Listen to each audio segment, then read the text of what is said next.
Eliora Peretz, who recently received an Orthodox smicha, Yora from Professor Rav Daniel Sperber, Israel, who won the Israel Prize for Jewish Studies, and Rav Herzl Hefter after 3 years of intensive studies at Beit Midrash Har El.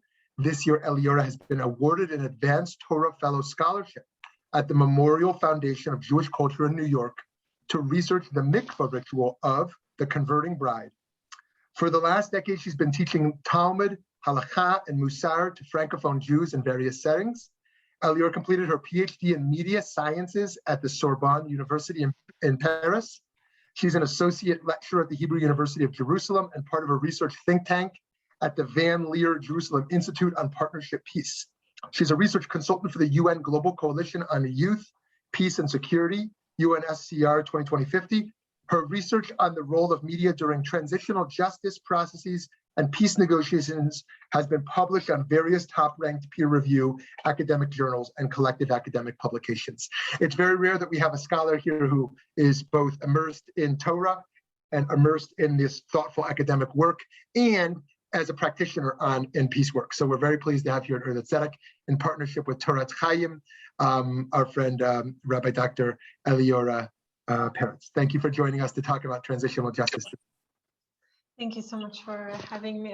I think, it's an honor to teach like transitional justice to an audience that is sensitive to very deep aspect of what it means to study. Basically, transitional justice is like studying how we basically repair the world that we destroyed together. So there's a lot of like Torah in there, but I'll stick, I'll put my academic hat for tonight and I'll just dig into academic input that I want to share with you basically. So I'm going to share my PowerPoint with you now. Okay. Lovely, that should work. It's okay. You can see. Good, amazing. So I just wanted to kind of dig into what is transitional justice, okay? Because when we think about tzedek, justice, it's something that is punctual, that happens during a trial, and it can be very surprising to have an adjective of transition that is added to it. If we're dealing with transitional justice, what are we transitioning into? And basically there are two main researchers that tackle that aspect. So there is on the one hand Bickford and on the other hand Untitled. And Bickford is basically explaining that transitional justice is a field of activity, of inquiry, focused on how societies address legacies of past human rights abuse, mass atrocity, genocide, and civil war. And the purpose is to build basically a democratic, just, and peaceful future together. Ruti Title is mostly focusing on the law aspect, and she's basically defining transitional justice as a justice that is associated with periods of political change. It's characterized by legal responses, and it's meant to confront the wrongdoings of repressive predecessor regimes. And basically, my research angle is not from the law, because I have my PhD in media science. And in my doctorate and in my postdoc researcher and publication, I tried to really understand how Switzerland, as a neutral country, was transitioning with the memory of being a neutral country, right, during World War II, toward taking responsibility in the looting of the assets of Jewish victims of the Holocaust. And basically how this transition toward acknowledgement of the role in history led to a sense of changing self-perception.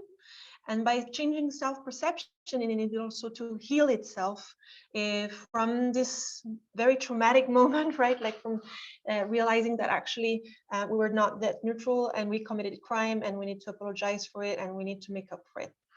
So what is transitional justice per se?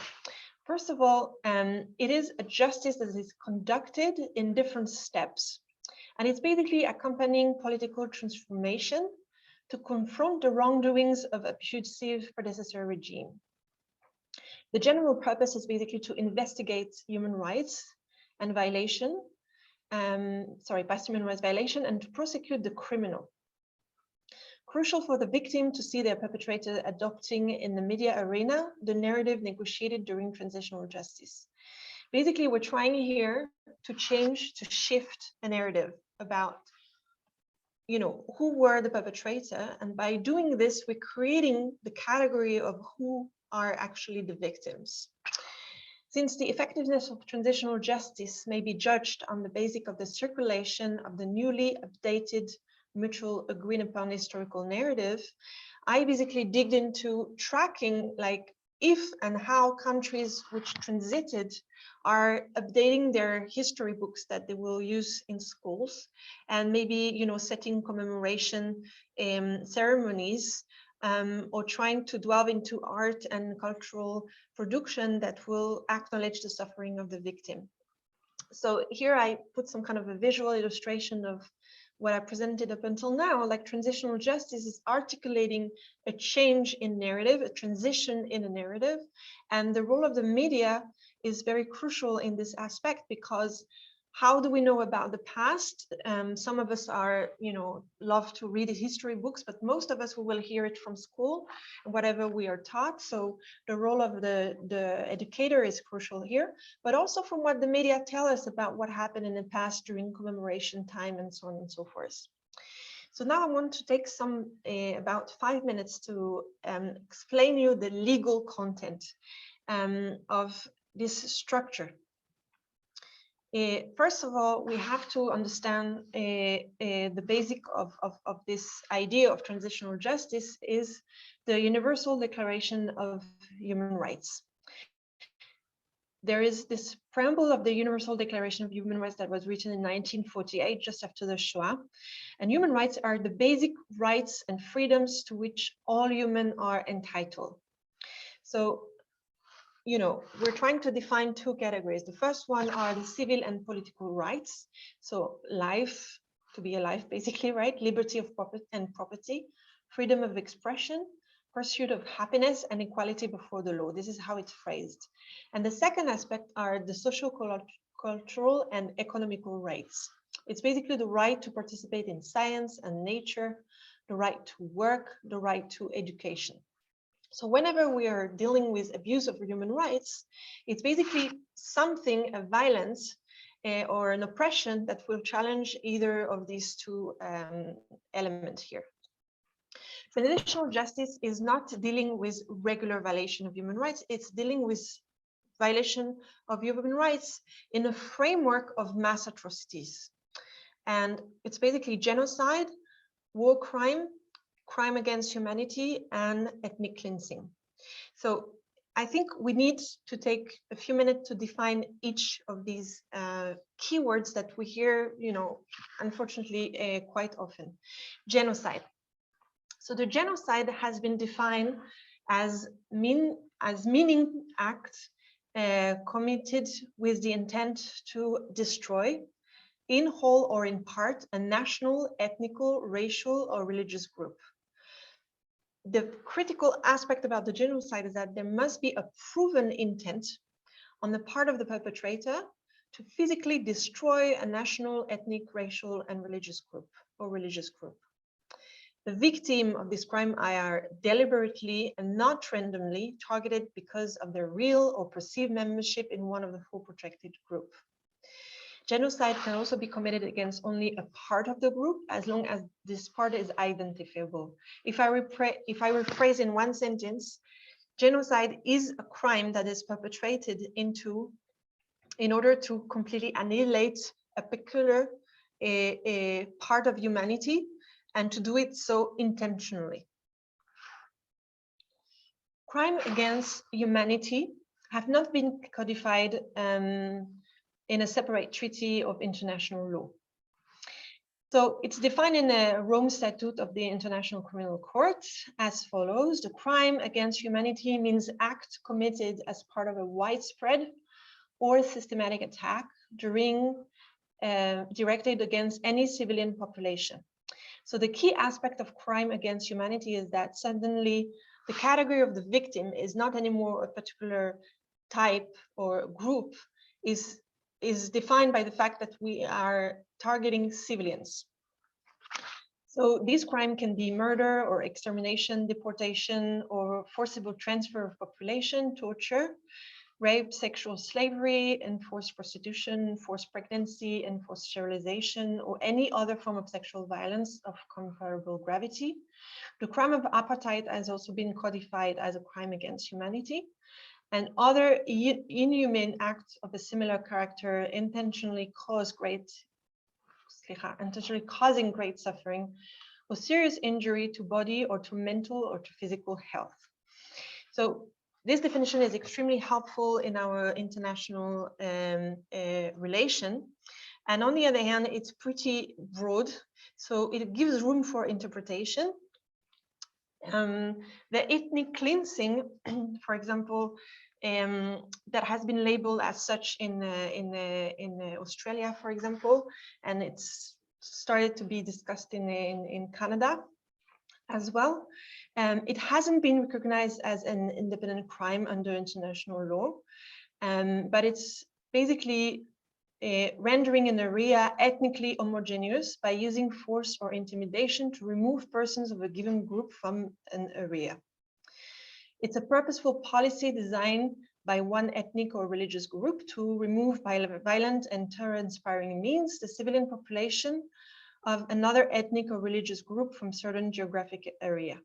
So the important variable when we think about ethnic cleansing is space, the geography, and it's basically the key aspect of what makes an ethnic cleansing is that I'm trying to displace people to, create an empty space from that people that I don't want in that part geographically. Now, war crime, this is the last one that is addressed in transitional justice. War crime takes place in a context of an armed conflict. That's the particularity of it, either international or non-international. So in international conflict, war crime are willful killing, torture, or inhumane treatment, or causing great suffering, serious injury to body or health against a sick, wounded prisoner of war, or other detainees, civilians, and civilian objects. So the fascinating part of this definition is that both the prisoner of war and civilians would be on the same status as victims of war crimes. In non-international armed conflict, violence to life and person, in particular murder of all kinds, mutilation, cruel treatment, and torture of person taking no active part in the hostilities. Intentionally directing attack against the civilian population as such, or against individual civilians not taking direct part in hostilities. So if I sum up, by contrast to genocide and crimes against humanity, war crimes can be committed against a diversity of victims, either combatant or non-combatant, depending upon the type of crime. So now that we made all this definition clear, I want to focus on the Holocaust, which I will from now on refer to as the Shoah, in transitional justice. So Second World War was basically the anchor event that made international forces understand that we need to codify what is okay to do and what is not okay to do. And we need to codify which crimes are going to be persecuted after an end of a conflict. And the Shoah was basically an anchor of trying to articulate that system. So John Torpe is saying that the Shoah is basically a standard and a model of transitional justice. It has been also qualified, of course, by the trial. Maybe you remember about the Nuremberg trial. There was also the Eichmann trial, and there were many trials also by the Allies. After the trial, there was some reparation payments that were organized between the State of Israel and West Germany. And it looks like, paying the victim compensation is part of this transitional aspect of the justice. But there's also apology, like public apology, where we would wait for some kind of a political representative of a country that was part of the persecutor to acknowledge the wrongs that were done by apologizing for it. Somehow it looks like money paying and the trial might not be enough to kind of allow toward a transition. The main purpose of transition is to move either toward a democracy, and usually also as well as a reconciliation, so that we can live together after the end of the conflict. What Untitled is saying is that, sorry, basically transition is so strong that it has become some kind of a persistent trope and a part of our shared reality that is constructed via the media coverage. Which means that if you look at the news, the coverage of the news, of course you will have new element, but some part of the news will be engaging with how we make things right from the past as well.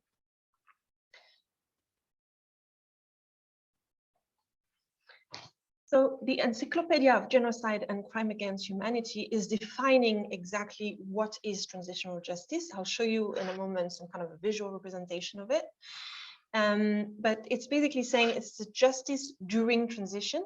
So it's this justice that is done right after the end of a conflict, right before I build my new state or my new entity. And in order for me to move from the death force to destruction force to the life force about building life and making sure that I construct a system where human rights abuse will not be possible anymore, I need this like empty space somehow that is the in between. And this is what transitional justice is especially trying to assess. So in transitional justice period, we are confronting the past. We are looking at the past in the face and we're trying to address the wrongs that were done. It's self-consciously victim-centric. So the purpose of transitional justice is to put the victim at the first front and trying to address, everything that has to do with them, so that they too can feel that they can rebuild trust with the power that represent them as citizens, and that they can be part of this new society that is being constructed. So I listed here the years where transitional justice has been effective in different conflicts. So we have Nuremberg, Greece, Argentina, Chile, Guatemala, South Africa was the end of the apartheid, Poland, Sierra Leone, East Timor, and Rwanda was the Rwandan genocide. Basically, what transitional justice is focusing on is also, of course, the role of the victim in their testimonial and their willingness to be part of this, a system that we're building, but also the role of democratic activists. Democratic activists are going to be people that are fully aware of the fact that this violation of human rights is absolutely problematic and it needs to be kind of healed before we can transit into a long-lasting relationship with this new reality. Because we can invent laws that will define, I'll give you some example about South Africa and the apartheid, where a new constitution was written. But to create the feeling that it's okay for me to be with what I perceived before another race that I don't want to be involved with, to transit into this mindset of this person is completely my equal and is my partner in this new regime, takes time and takes a lot of work actually. So to sum up all what I said up until now, this is basically the visual I came up with based on John Torpey. So here at the first step, transitional justice can be criminal trials, political purge, and or truth commission. So I didn't elaborate in details about the truth commission. I think I will afterwards, but truth commission is a phenomenal healing process where actually perpetrators are somehow invited, i.e. obliged, to hear the testimonial of the victim, to grasp and understand the deepness of the crime that they perpetrated, and to feel sorry for it, to repent from it, and also legally. In some case, they need to listen to the testimonial and react to them by acknowledging their wrongs in front of their own victim if it's possible. And the main purpose of that is to see whether or not these perpetrators can kind of do tshuva, they can change their awareness. And if they can, then they're granted amnesty and they become equal citizens to this new democratic state. So of course there's good aspect about it and a critical aspect about it as well. The reparation payments is the second step. And that's basically dealing with everything that has to do with restitution of material kind. So in case of war, maybe you can ask to have your home back, for example, or you can ask for compensation for everything that was stolen from your properties. But it can also be, in the case of Israel and West Germany, reparation payment that are monthly allowance that you will get until the rest of your life for compensating, you know, the years you lost by not getting an education, and you will basically never have the job you could have had if you had this education. Or, you know, all the care that you have to pay every month, and that has such a huge cost in your life, and so on and so forth. So these are the reparation. There are also, of course, critical voices about it, in terms that, you know, what is the price, right? Like, how can I evaluate, I mean, think of Baba Kama, that you evaluate the slave on the slave market, but like, sorry for the, you know what I mean about the essence of the discussion here is like, how can I put a price on this tremendous trauma of being a survivor of major human rights violation? Is there such a thing? Is there such an amount of money? So of course the amount of money is symbolic. Some victims don't want to have this money, and some victims welcome this money as, you know, a way to move on and get the life back, basically. After reparation payment, according to this model, you would have genuine, heartfelt, honest apologies. Okay, so there's a lot of literature about what these apologies should look like, and the different types. Like if you think of Willy Brandt, who kneeled in the ghetto of Warsaw, he kneeled as a Christian, you know, a gesture of prayer, and he didn't say a word, but somehow his gesture that was very genuine and he didn't plan for it, kind of did the trick. Like it really worked, and it got into the heart of some survivors. Then there is more contemporary apologies about, for example, when we think about the apartheid, but also like in Canada for ethnic cleansing, in Australia as well. It's actually this week, things are really moving in the process with Australia. Most of the times, survivors of major human rights violation are welcoming this apology because it's a very empathic, a very humane part of the transitional justice, where I basically validate and acknowledge what you're feeling. I see you, I hear you, and I'm deeply sorry for it. And usually it's accompanied with a lot of emotion and crying and everything. But I feel that what is at stake here is this capacity to look at your perpetrator that is acknowledging that is capable of having this shift into his perception of the reality and the perception of you. And that brings some healing that no money can bring, and that no trial can bring. It's like bringing another layer of healing. Communicative history is a fascinating part of the transitional justice, and it's most of the time the latest layer. Sorry. It includes memorials, like building a museum in the memory of the victim, it can also include a commemoration, like official commemoration or alternative commemoration of the victim. It's also building somehow historical consciousness in the calendar of this newly created democratic power. And it can also be noticed into changing, updating history books.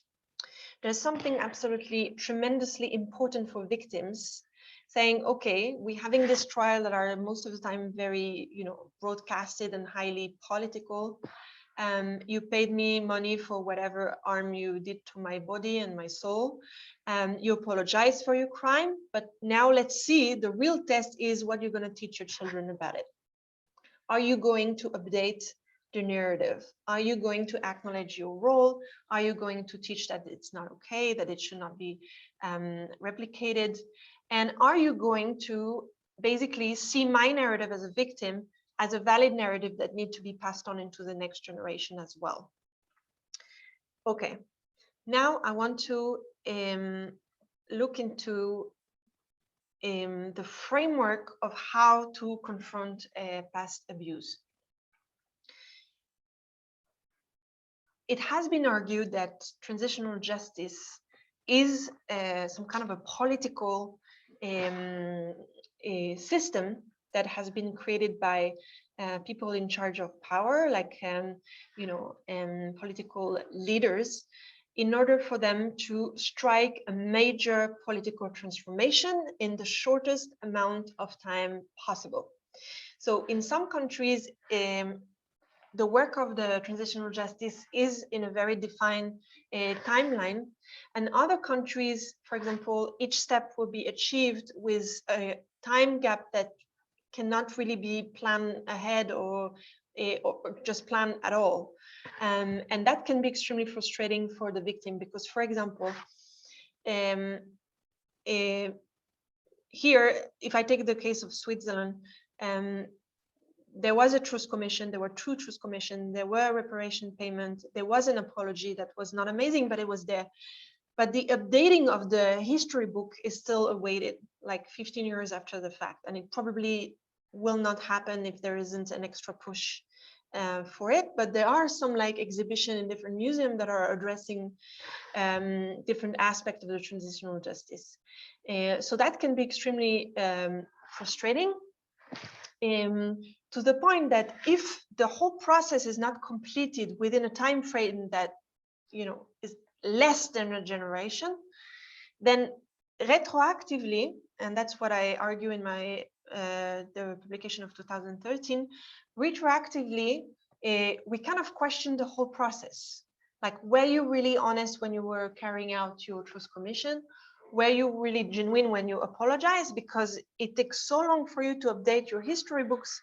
Therefore, I should maybe doubt of your honesty during the process. So that can be extremely catastrophic because it's basically destroying all the work that has been done because of a lack of the completion of the next step.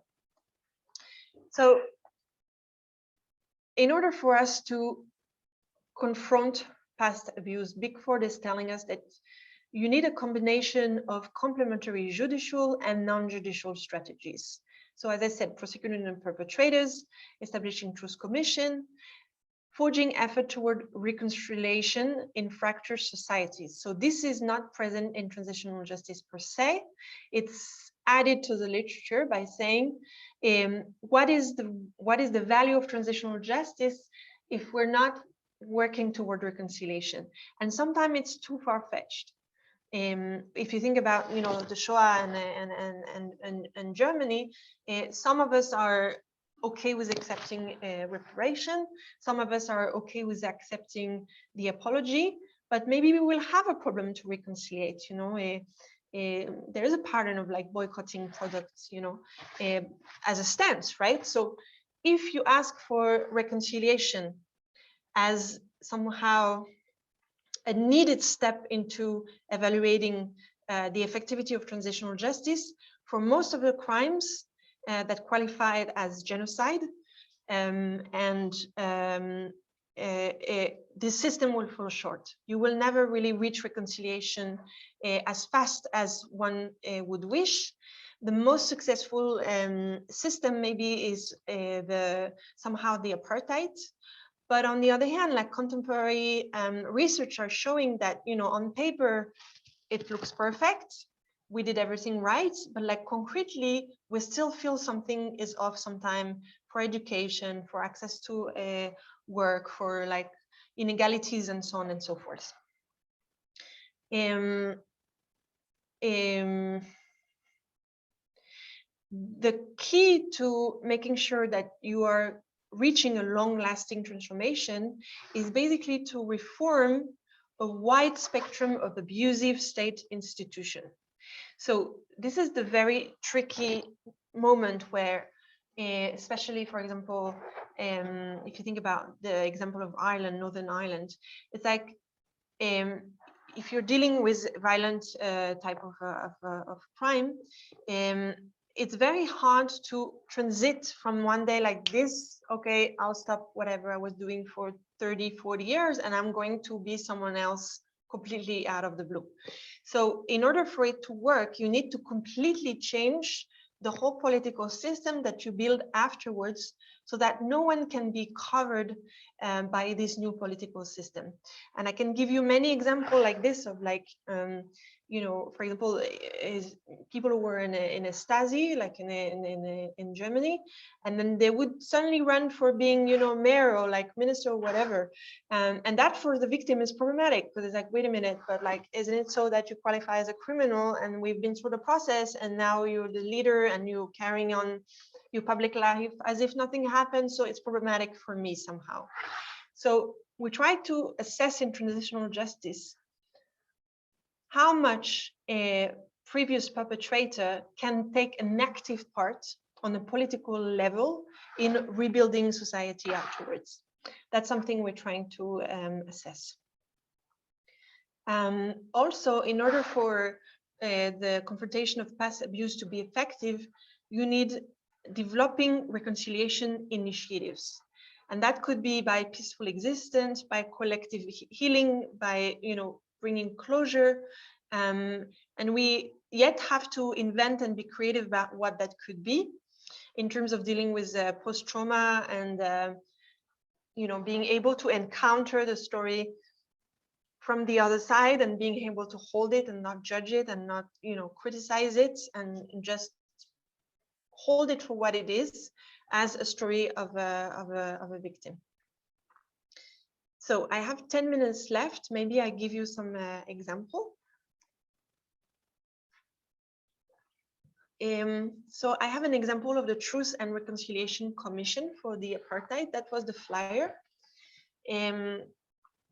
So here it says, if your mother was tortured, murdered or abducted, and your father and children would be silenced. So it's trying to invite you to speak. Let's speak out to each other by telling the truth, by telling our stories of the past so that we can walk the road of reconciliation together. So basically this Truth Commission that lasted about 9 months and was headed by Desmond Tutu. I have a picture here of him. So he got the Nobel Prize for his activities during this Truth Commission. And we could talk about it forever, but like the figure of the religious leader, it's fascinating here. You know, you can definitely see the outside signs of a religious figure. And here, the Archbishop Desmond Tutu is inviting you to tell the truth. And that's enacting into a framework of a Christian approach to forgiveness, that if you confess your sin somehow, you can be absolved by, in that case, Desmond Tutu, who is a representative of, you know, godly power into that Truth Commission. So what they're trying to do here is to appeal to the religious sensitivity of people, saying, come and confess, we will write down what you say, and you will be potentially absolved. On a political level, that's particularly what happened. It's like, if you come as a perpetrator to the Truth Commission, your testimonial is going to be typed and recorded in the archive.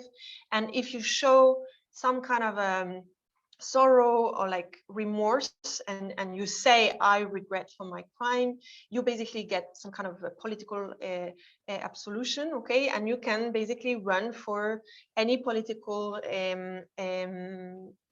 office or job in the transited political entity after the apartheid. So the Truth and Reconciliation Committee had 3 different committees. So it was hearing of human rights violation from 1960 to 94, hearing of amnesty application. So this is what I was just referring to, and reparation for victims and survivors of apartheid era violence. So here they frame the reparation payment as restoring the victim dignity. So it looks like by receiving a certain amount of money, it was a gesture to bring back to these victims the dignity that was stolen from them.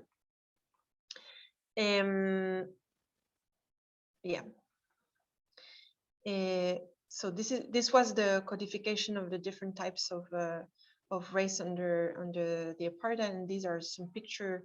You know, I have sometimes students that are really not familiar with it. So the segregation, what was the segregation on the everyday basic? So basically, transitional justice is building a framework where this can never happen again legally. It will be sanctioned. Okay, so we are building some kind of a political entity where gross violation of human rights is not legal anymore. And we are transiting the mentality, the mindset, the moral, the understanding of who is my other through this truth commission and this transition. Right. So I wanted to also talk to you about the memorials. Okay. I'm sorry, I have 5 more minutes. I'll respect my time. I just want to. Okay. So there is example of memorials that's extremely important, and it varies based on different culture. Okay. So I want to show you a few examples. So now, if you go to Yad Vashem, you have Yad Vashem. Okay. You have a memorial and a name, and if you can, you have also a picture, but basically the name is what commemorates the victim. So in different culture is different things, because most of the time the weight of having a name is not so strong in different culture and different religion. And the purpose of the memorial is, first of all, to show the reality of the genocide or the reality of the war crime, in order for people to never say, to not be in denial.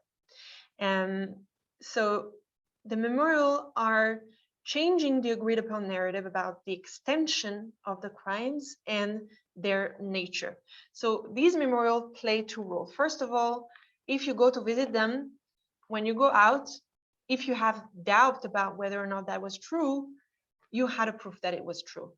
And second of all, we're trying to kind of create some kind of a feeling of empathy toward the victims, that maybe, you know, if you were on the side of a perpetrator, it will not happen, because again, if you were a perpetrator of a genocide, for you the other doesn't have any importance on the human level. You don't trust that they're on the same level. You just want to exterminate them, right? So we need this memorial for, if the perpetrator are visiting this memorial, they will get some kind of an encounter with what this crime was about. So I'm sorry, it's a bit graphic. So this is, for example, in Cambodia, okay? So there is this practice of aligning the skull and the bones, and it's also a practice in Rwanda in the memorial, because it's like showing, this is the truth, this is what we're talking about, these are the victims, we never want this again, and you cannot deny anymore that it happened. Therefore, we need to transit into another system. We need to get rid of whatever ideology or understanding of the reality that we had, because it leads to that crime. In other, this is in Potokari. So these were like the Muslim victim from the, so there's a debate whether or not we should call, it's not clear yet, right? Like of genocide or ethnic cleansing.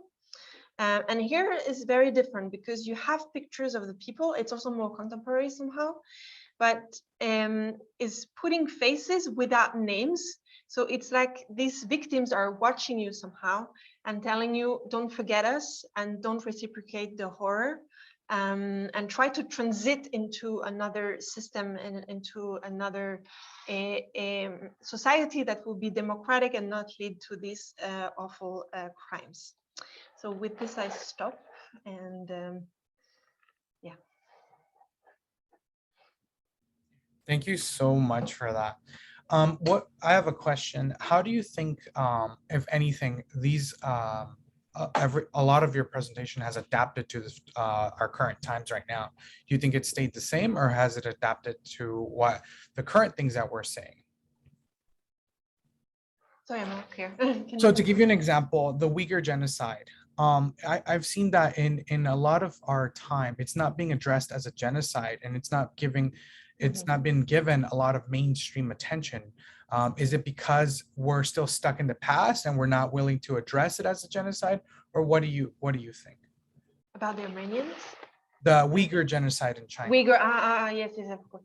Well, okay, so this is the frustrating part of studying human rights abuse, is that you need a timeline, and there is really a genuine question that is asked within the scholarship of transitional justice. Can we use the tool of transitional justice when we're facing ongoing conflict? So the Uyghur, for example, what happens in Ukraine and other conflict throughout the world, some researcher will say, listen, we need to close the crime basically before we start to have trials and commemorate victims, and like we cannot do it whilst it's ongoing. And other research trend, which I'm basically part of, is like saying, well, you know, this can take on for a very, very long time. And it's not like we can ignore. Now with social media, we're aware of it. So we have to decide commonly when we can label it as a genocide, as an ethnic cleansing. And once we decided this as a group, right, we can basically start to demand justice and move on into this map of transitional justice. I think the purpose of my presentation was just to make you aware of these steps, because sometimes we're stuck into steps and we don't understand the whole system. And I really like what John Tope is telling us, because he's saying, hey, look, there's a trial, like a war crime trial. This is the beginning of transitional justice. And the fact that it happened in an ongoing conflict, for example, now like with Ukraine, or the fact that state will wait 10, 15, 20 more years of human rights abuse before they even think about having a trial. And that's an issue that we as, you know, human can be activists, can advocate for, you know, setting up a trial, like gathering names of people, of civilians who have been murdered, and try to like build maybe an archive or data of like social media that give testimonial to these crimes. But this is definitely something that we need to decide as a community, like what we do with what we hear, what we see, and what we know. Thank you so much. Last question here that we got sent in is, in transitional justice, why is it so important to be accurate with language? Beautiful. So because it has a legal bounding, you remember maybe the 4 definition that I made of the crime. So it really depends how you qualify the crime, and the proportionality of the sentence is going with that. For example, the more qualification of, you know, war crime is different than genocide, is different than ethnic cleansing, and therefore the debate is about the word. If you use the word, which is genocide, then, you know, there's a whole legal aspect that is unfolding, that is not unfolding for war crime, that unfortunately are much more common on an everyday basis. So it's like we want to strike very hard against genocide. This is something that we agreed upon after the Second World War, and maybe it's unfortunate, and maybe it shouldn't be that there is, you know, different appreciation. A crime is a crime, and it shouldn't be that, you know, we base ourselves on a definition. But there's definitely a fight for defining and getting the highest label, which is genocide, in order to attract attention and to move forward into the legal aspects. Thank you so much for this class. It has been an incredible journey to be able to learn with you and really try to understand that for transitional justice, there is definitely steps to take. It isn't just something that happens. We're looking at something that it takes a lot of steps to continue to push forward. Everybody have an amazing day. One more time, I want to say thank you so much to the rabbi here who gave an amazing class. This will be available and recorded on earlyletzetic.org. You can be able to revisit this class, send it to a friend, and listen on our podcast. Everybody have an amazing day. Thank you so much for joining us. Take care. Thank Bye-bye. you. Bye-bye.